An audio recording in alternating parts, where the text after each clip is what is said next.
저는 오랫동안 신앙생활 했습니다. 모태신앙으로. 그리고 또 결국 목사까지 되고, 그렇게 신앙생활하면서 이런 경험이 있습니다. 믿음이 참 좋은 줄 알았는데 돈 문제로 실수하는 분들을 종종 보게 됩니다. 그런 분들은 초신자들도 있겠지만은 교회 직분자들 가운데도 있고, 심지어는 목회자들 가운데도 있습니다. 저는 그런 사례를 보면서 돈 문제로 처신을 잘못하는 사람은 분명히 믿음의 문제가 있구나, 그런 생각이 들었습니다. 그래서 우리가 정말 믿음이 좋은 사람은 돈 문제에 대해서 바른 자세를 가지고 살아야겠다 생각이 들었습니다.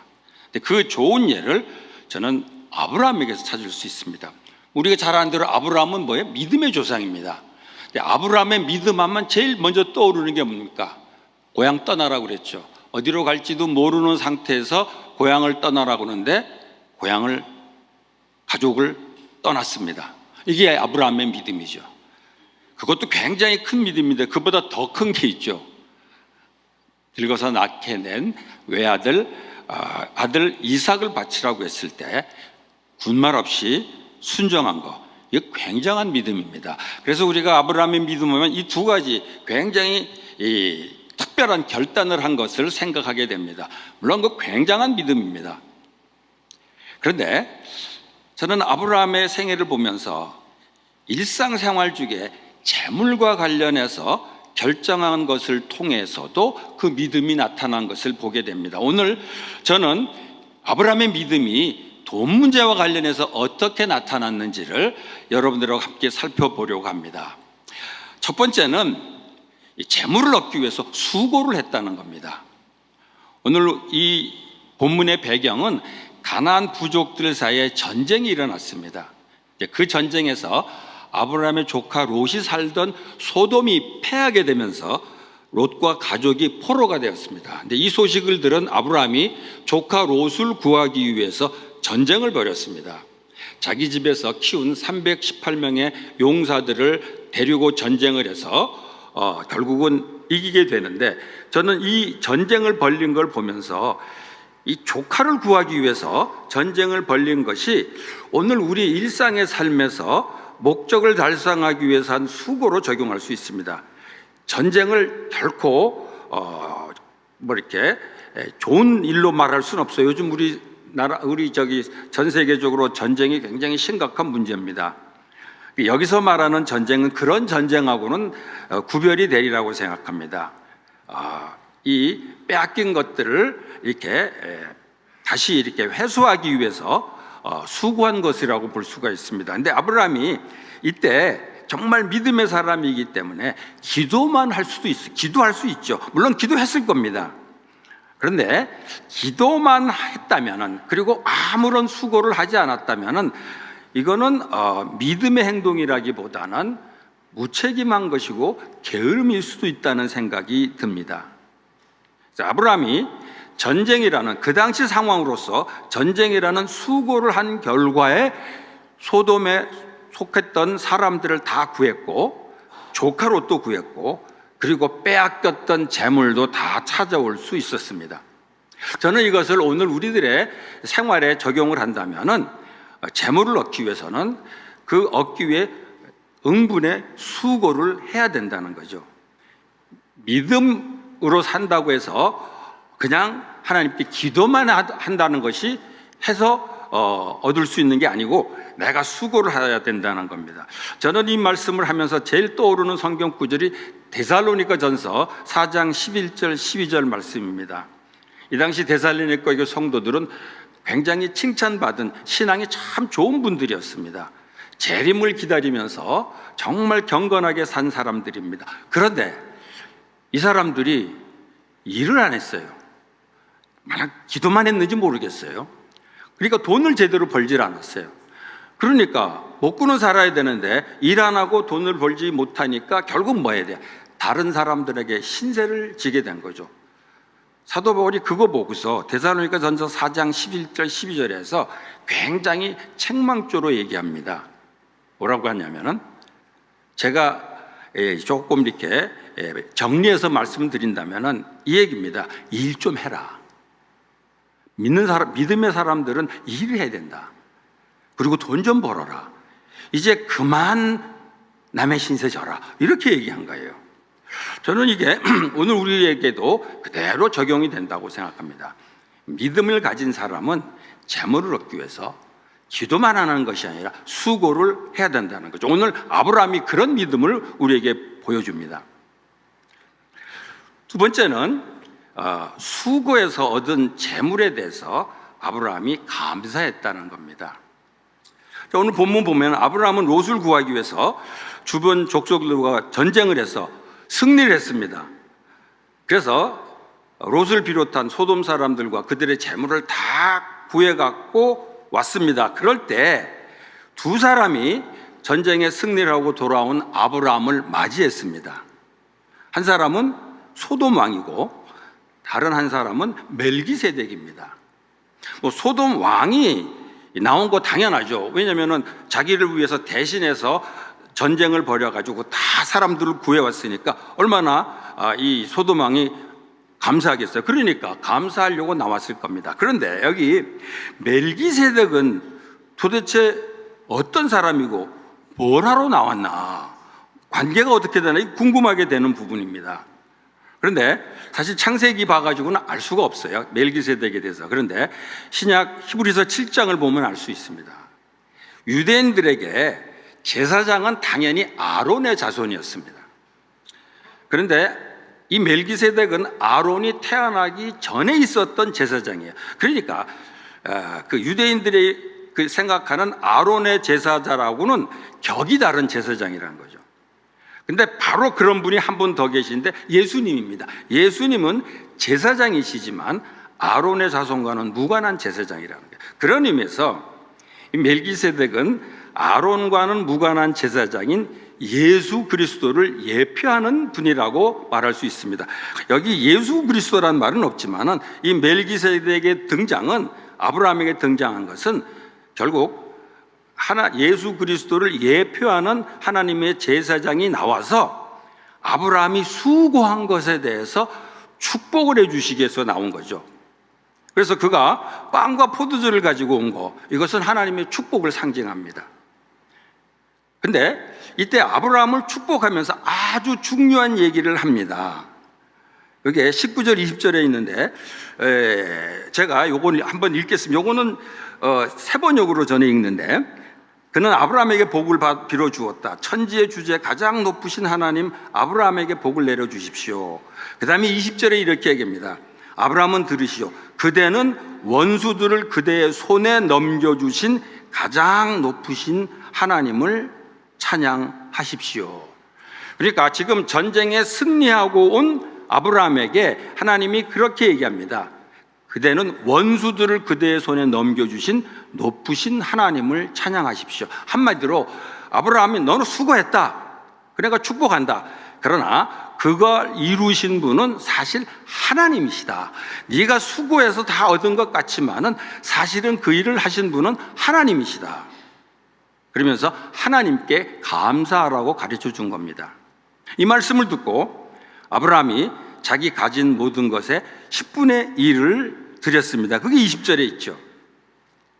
그러니까 수고해서 받은 열매에 대해서 감사를 표현한 겁니다. 여기서 11조의 기원을 보게 됩니다.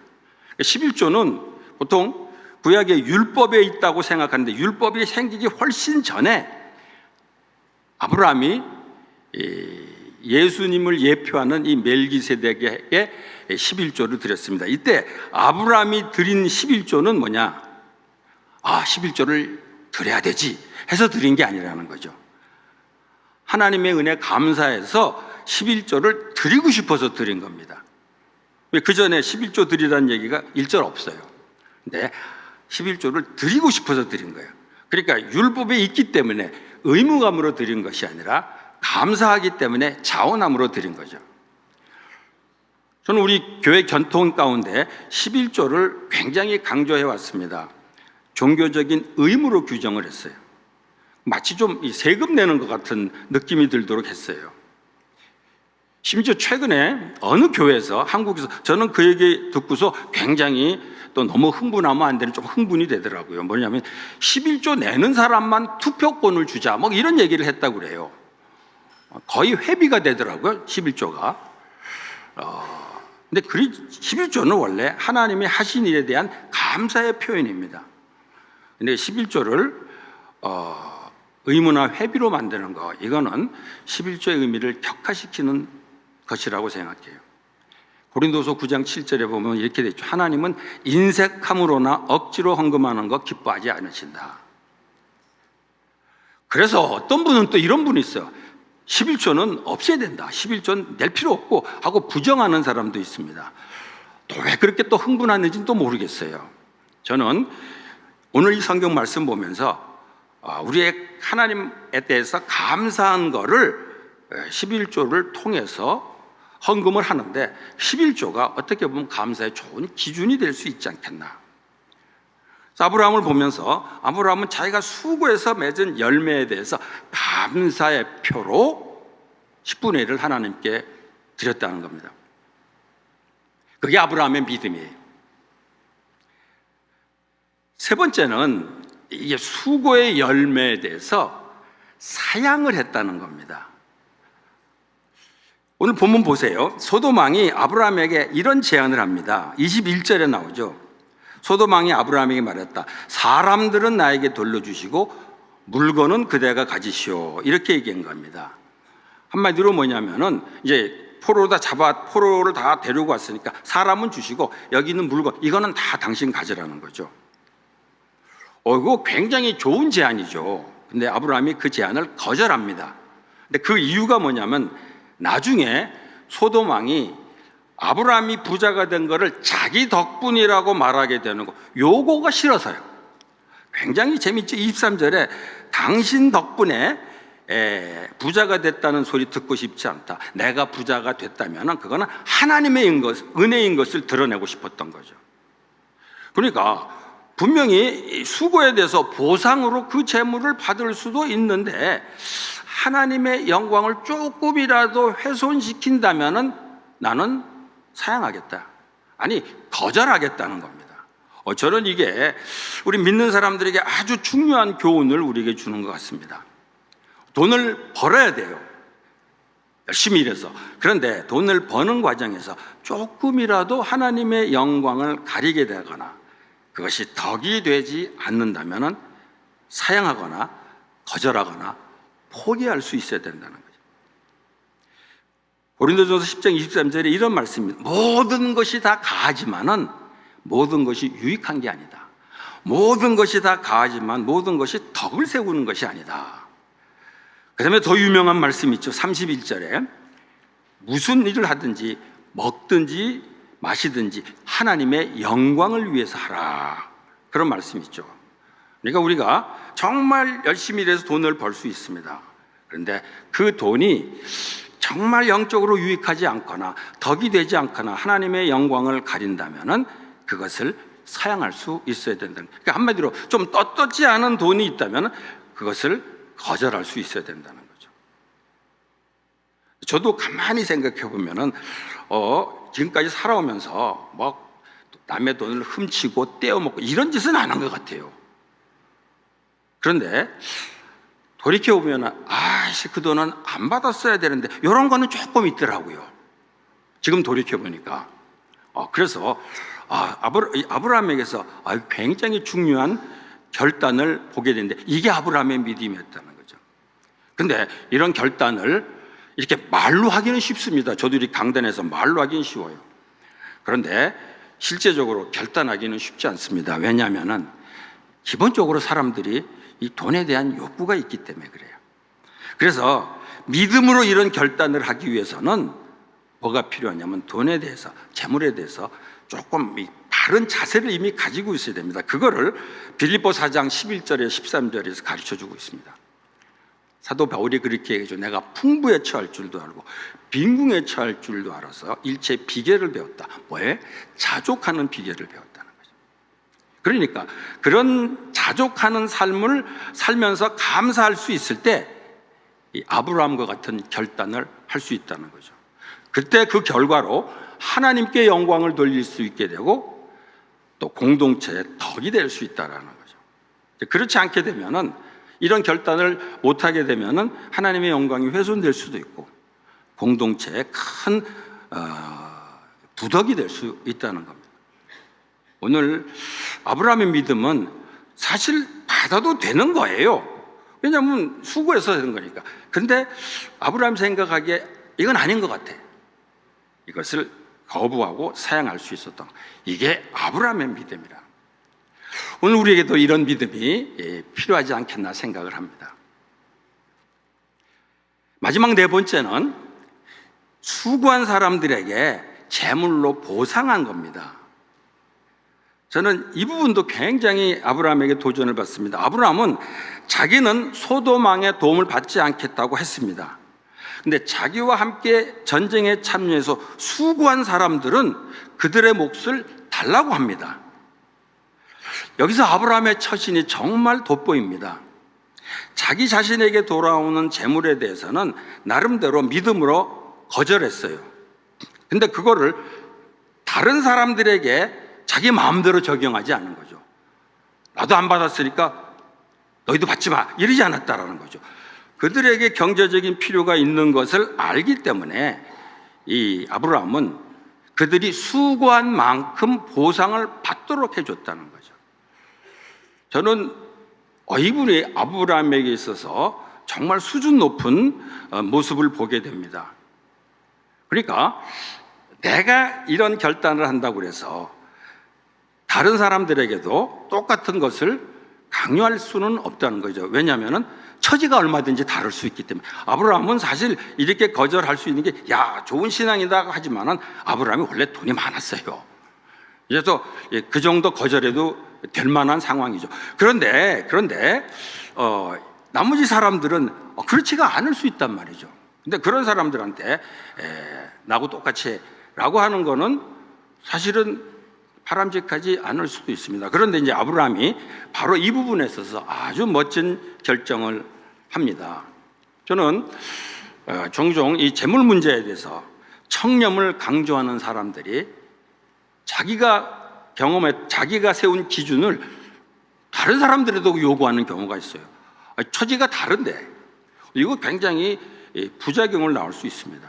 왜냐하면 굉장히 당하는 사람들이 억지로 하게 될 수도 있고 또 죄책감을 느낄 수도 있고, 그렇기 때문에 이 부분은 참 조심해야 되리라고 생각합니다. 예를 들어서 이런 거 있을 수 있죠. 또 회사 크리스천 사장이 재정에 긴축할 필요가 있어서 본인이 절약하는 거는 당연히 해야 되죠. 그리고 또 그렇게 하자고 독려할 수도 있어요, 직원들에게. 그런데 그것 때문에 임금 제대로 안 주는 건 또 다른 문제가 된다라는 거죠. 그리고 교회에서 사람들이 자원봉사하는 거, 기독교 단체에서 그런 문제가 많이 있습니다. 자원봉사하는 거 참 귀한 일입니다. 그런데 수고한 사람들에게 어떻게 보면 자원을 강요하는 건 이거 또 다른 문제인 것 같아요. 그들한테는 수고한 만큼 또 보상을 해주는 것이 오히려 바람직하지. 왜냐하면 다 상황이 어려운 상황일 테니까.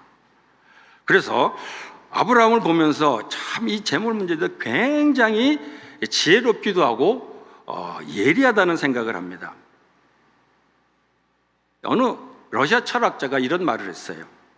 저는 그 말이 오늘 말씀하고 다 연결이 되는 것 같은데, 나의 빵 문제는 물질적인 문제다.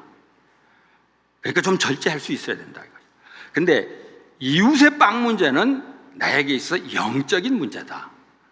사람들에게 얼마든지 풍성하게 나눌 수 있어야 된다. 저는 예수님이 그걸 우리에게 보여주신 것 같아요. 마귀가 자신을 시험할 때 돌로 빵을 만들려고 그랬죠. 그때 예수님이 뭐라고 그러냐면 사람이 빵만으로 사는 게 아니고 하나님 말씀으로 산다 그랬어요. 그런데 예수님이 말씀을 전하려고 사람들이 다 모였는데 그들이 배가 고픈 처지가 됐어요. 잘 아는 얘기죠. 그럴 때 예수님이 사람이 빵만으로 사는 게 아니다, 말씀으로 사는 거다. 내 말씀 들었지? 가봐라. 이러지 않았다라는 거죠. 그들의 배고픔을 해결해 주기 위해서 오병이의 이적을 베푸셨다라는 겁니다.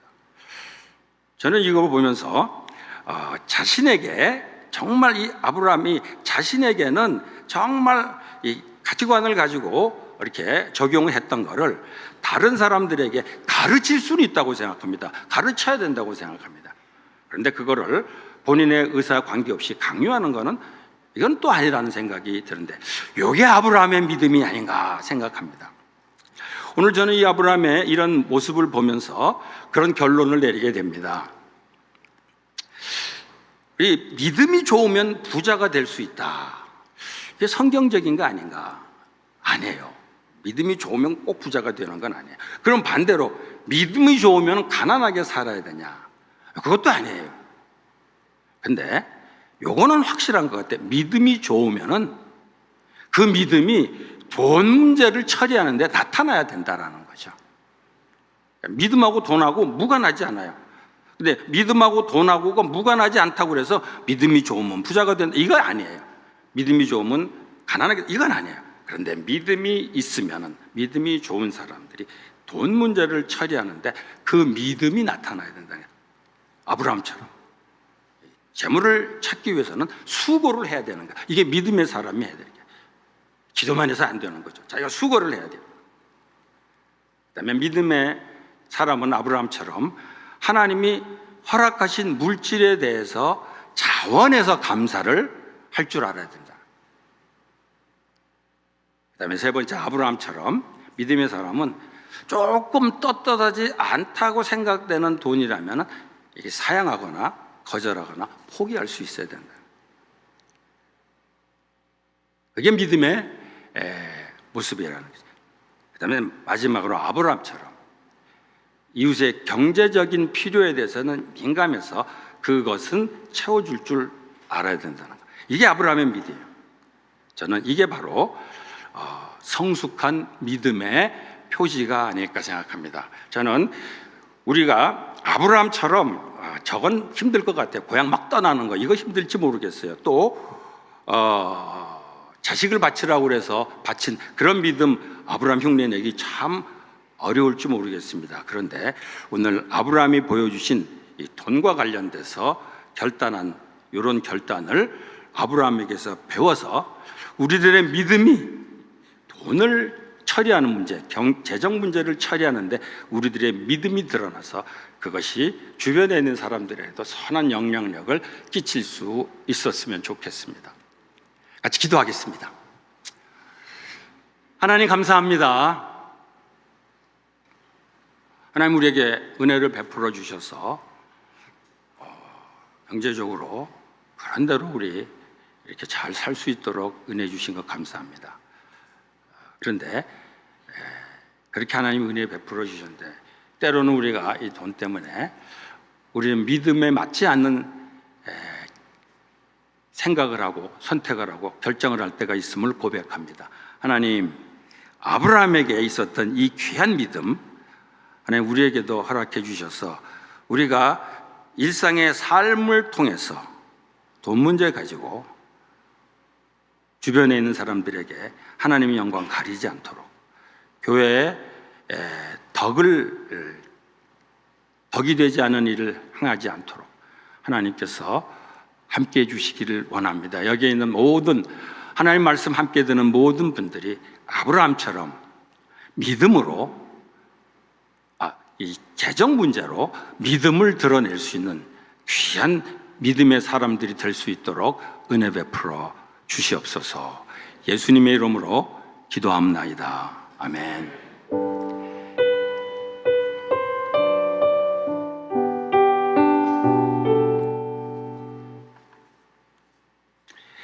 같이 기도하겠습니다. 지금은 우리 주님 예수 그리스도의 은혜와 우리 하나님의 놀라우신 사랑과 성령의 교통하심이 아브라함처럼 삶 속에서 재정적인 문제로 그의 믿음을 드러내는 그런 삶을 살아가기를 소원하는 이 자리에 함께한 성도들 머리 위에 지금부터 영원토록 함께 하시기를 축원하옵나이다. 아멘.